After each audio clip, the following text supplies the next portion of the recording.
Michael Reynolds had $2 million when the bank manager saw his brown skin and rejected his loan, never knowing Michael would own his bank in 90 days. Autumn sunlight slices through floor-to-ceiling windows, casting shadows across marble floors like prism bars. Michael pushes through heavy glass doors, his worn leather briefcase catching light. Navy suit clean but faded at the elbows. He looks like a man barely surviving. That's exactly what he wants them to see. The receptionist's smile cools when she registers his appearance, eyes lingering on his frayed collar. That look, he's seen 1,000 times. The look that says you don't belong here without speaking the words. I have an appointment with Mr. Ashford. 2 o'clock. Michael Reynolds. Her manicured nails click against keys, deliberately slow. Please have a seat. Michael settles into leather, probably worth more than most people's monthly rent. His phone buzzes silently. Market alert. Reynolds Investment Group portfolio up 2.3%, plus $67 million today. He silences it, expression unchanged. Across the lobby, the receptionist's voice warms instantly for another client. Yes, Mr. Whitmore, I'll have those summaries ready. Michael's mouth twitches. Whitmore Capital. His firm acquired their pension fund division 3 years ago. She has no idea she's taking orders about money he controls. 20 minutes pass. Then 30. 45. His watch, an old Timex that belonged to his father, marks each deliberate minute of disrespect. The Patek Philippe in his car stays hidden. Not yet. Richard Ashford finally emerges. 6 feet of silver hair and charcoal suit, gold Rolex catching light.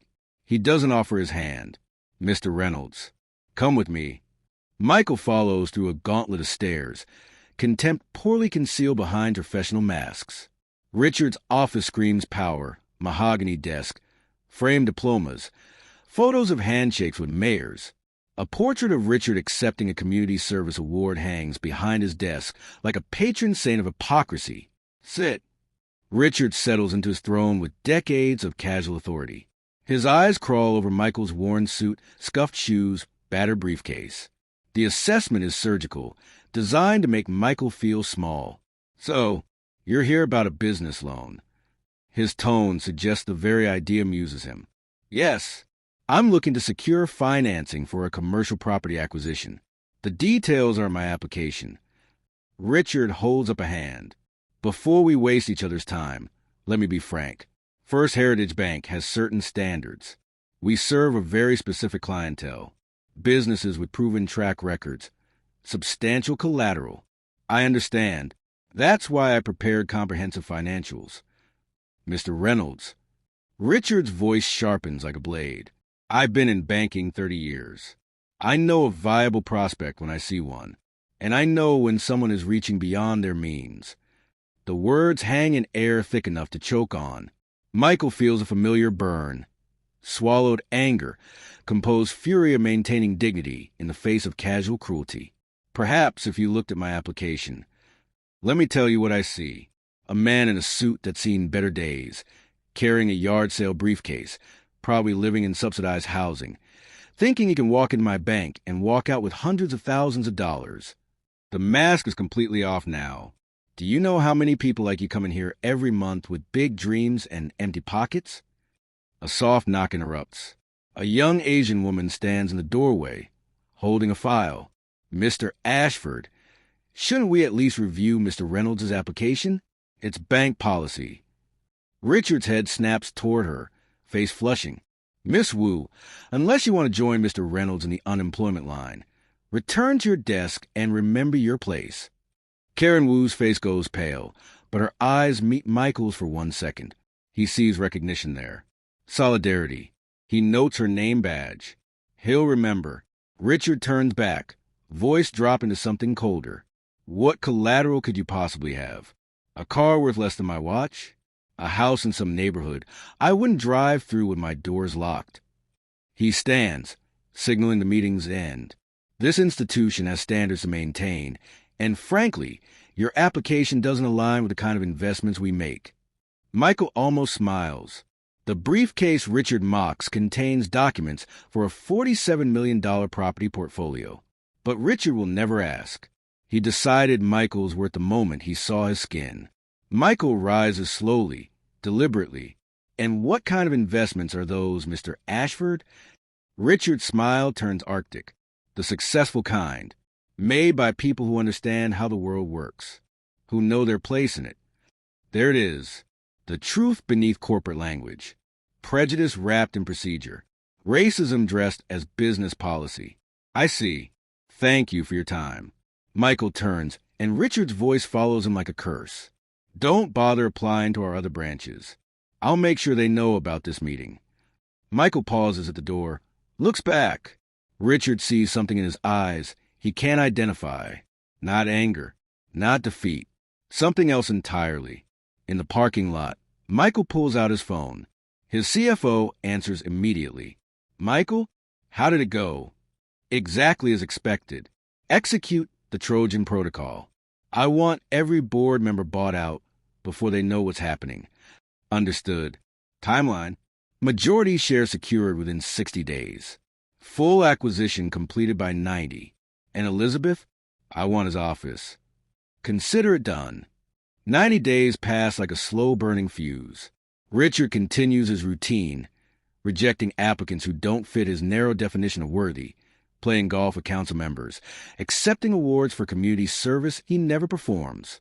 He's forgotten Michael Reynolds entirely. Michael hasn't forgotten. Every day, another piece falls into position. Anonymous share purchases through shell companies. Quiet conversations with board members tired of stagnant growth. Strategic leaks about discriminatory practices. Through it all, Michael remains invisible, a ghost in the machinery, pulling levers Richard doesn't know exist. The morning of day 91, sun paints First Heritage Bank in gold as Richard arrives for what he believes is a routine staff meeting. The conference room is packed, regional managers, vice presidents, department heads. But there are also strangers in expensive suits carrying leather portfolios. At the head of the table sits a figure Richard doesn't immediately recognize, backlit by morning sun. As Richard takes his usual seat, the figure leans forward into light. Richard's coffee cup slips from his hand. Dark liquid spreads across mahogany like spilled ink, branching out in patterns that look like veins. His mouth opens, closes, opens again. No sound emerges. It's Michael Reynolds. But not the Michael from 90 days ago. This Michael wears a $5,000 suit. Italian leather shoes gleam. The briefcase is designer. And on his wrist, the unmistakable silhouette of a Patek Philippe. The same model Richard's been on a waiting list for 2 years to purchase. But it's his eyes that have changed. Or rather, Richard has finally seen what was always there, absolute certainty, unshakable confidence, and something that looks very much like satisfaction. Good morning, everyone. Michael's voice carries through stunned silence. For those who don't know me, my name is Michael Reynolds. As of 8 o'clock this morning, Reynolds Investment Group completed its acquisition of First Heritage Bank. I am now majority shareholder and acting CEO. The room erupts. Questions fly, voices overlap. But Michael's gaze never leaves Richard's face. He watches color drain from features, watches understanding crash over him like a tsunami. This can't be, Richard stammers, his commanding presence crumbling like wet paper. You were? A man who was denied a loan 90 days ago. A man whose application was rejected without being reviewed. A man who was told he didn't meet your standards, didn't know his place. The conference room goes completely silent. Richard's face flushes purple. You can't possibly. This is a mistake. I was testing this institution. Testing whether First Heritage Bank would evaluate applications based on merit or skin color. You failed that test, Mr. Ashford. Spectacularly.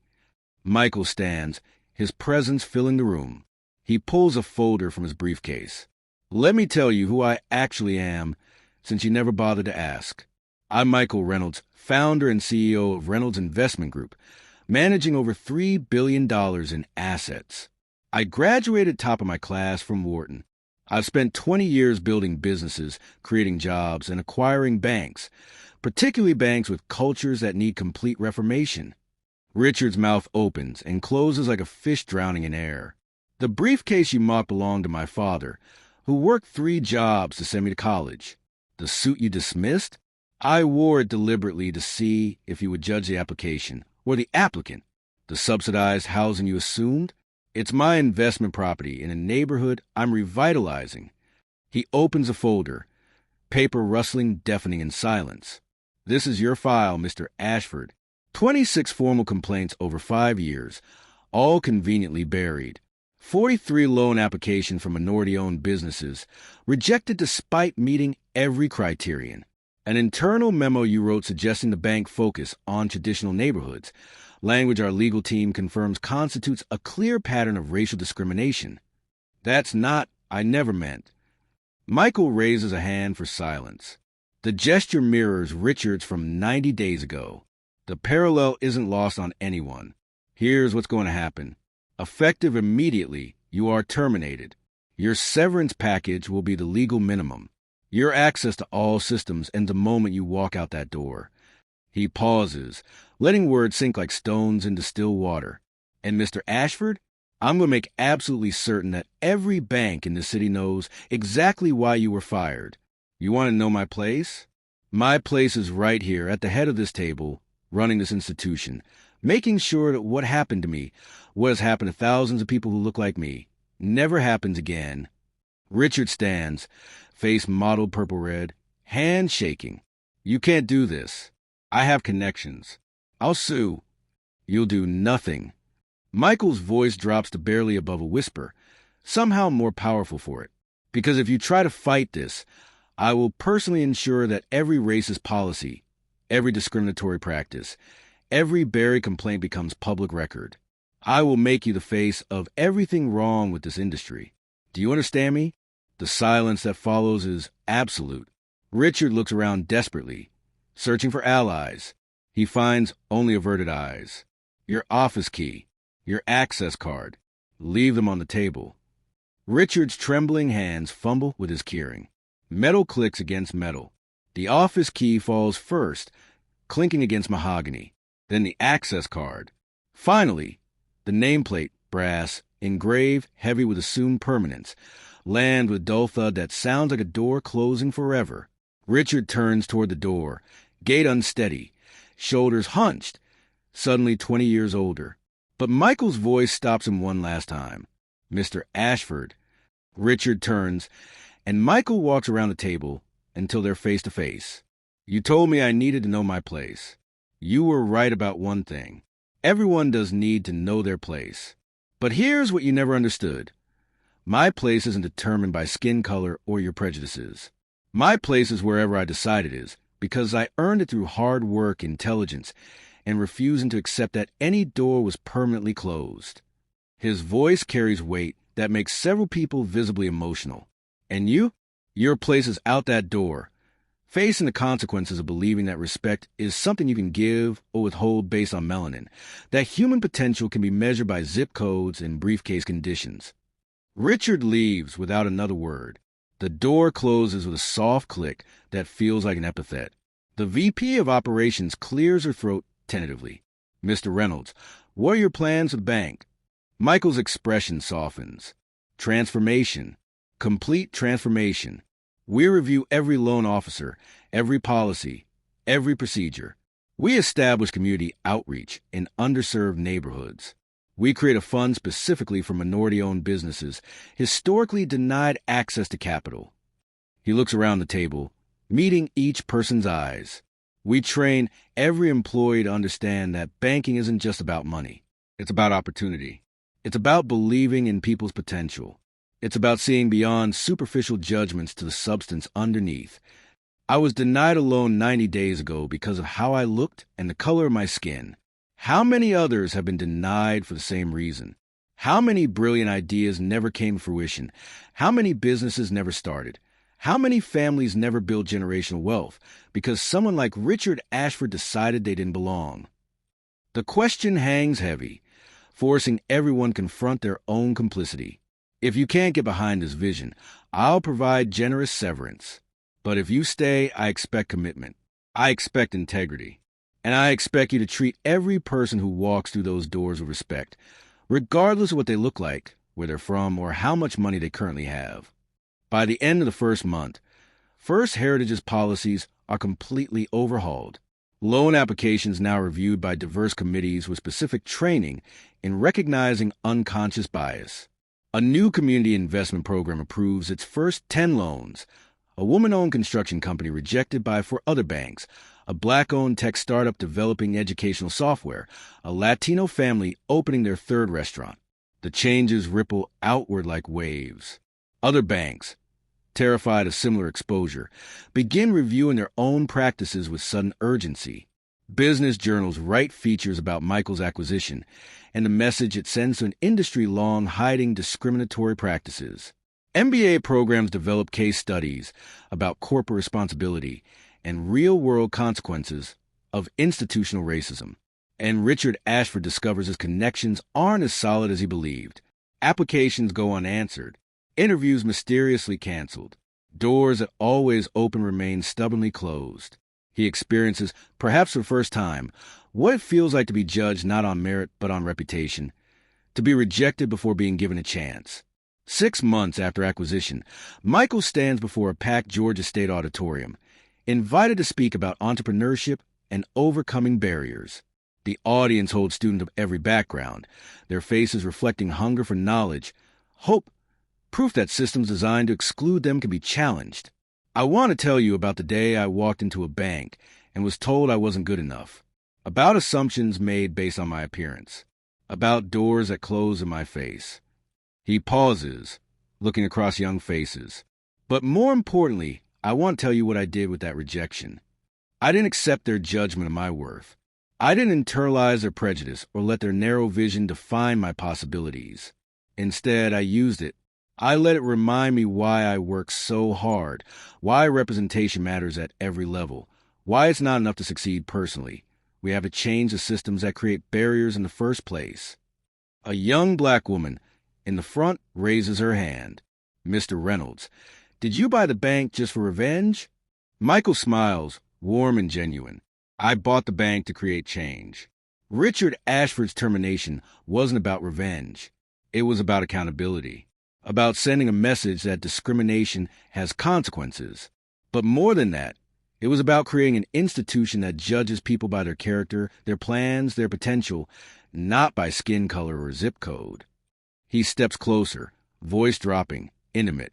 Here's what I need you to understand. Your worth is not determined by people who can't see past their own prejudices. Your potential is not limited by others' lack of imagination. And when doors close in your face, and they will close, you have a choice. He pauses, letting the moment build. You can accept that closure. Let it define you. Internalize the message that you don't belong. Or you can do what I did. You can build your own damn door. The applause starts slowly, then builds to a roar that shakes the building's foundations. Students stand, some with tears streaming, others with fists raised, all seeing themselves in the story. As Michael leaves the stage, a young Latino man approaches, nervous energy radiating from him. He wears a borrowed-looking suit, shoes polished until they gleam despite obvious age. Mr. Reynolds, I've been trying to get a loan for my business for 2 years. 4 banks. Everyone says no. My credit's good, my plan's solid, but he trails off. Michael understands everything unsaid. Should I give up? What's your business? The young man's face transforms.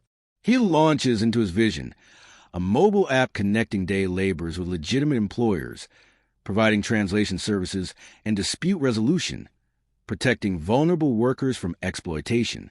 Michael listens, really listens, asking questions, probing assumptions, seeing potential for other banks were too blind to recognize. Finally, Michael pulls out a business card. The young man's hands tremble as he takes it. Send your complete application to this email. Tell them I referred you personally. And include your story, all of it, including the 4 rejections. I want my team to understand what they're looking at, why this matters. Really? The young man whispers, as if saying it too loud might make the opportunity disappear. Really? Let's see if we can't open that door. Michael watches him walk away, clutching the card like gold, and feels something shift in his chest. This is why he did it. Not for revenge, though the justice was sweet. Not for profit, Though the bank's already more successful, he did it for moments like this, for the chance to be the person he needed when he was younger, for the opportunity to prove that one person with power and conviction can actually change systems.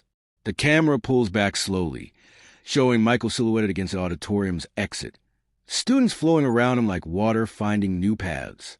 The image fades to black and white, high contrast, documentary grain texture. Close up on a young woman's eyes, reflecting both pain from past rejection and hope for future possibility.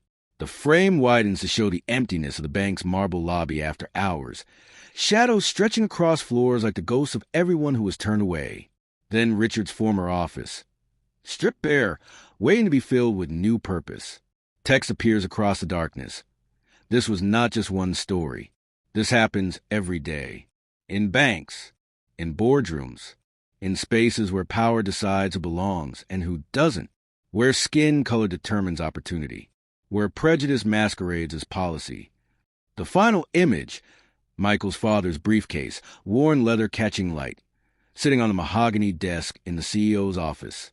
A symbol of legacy, of struggle, of refusing to accept that any space is off limits.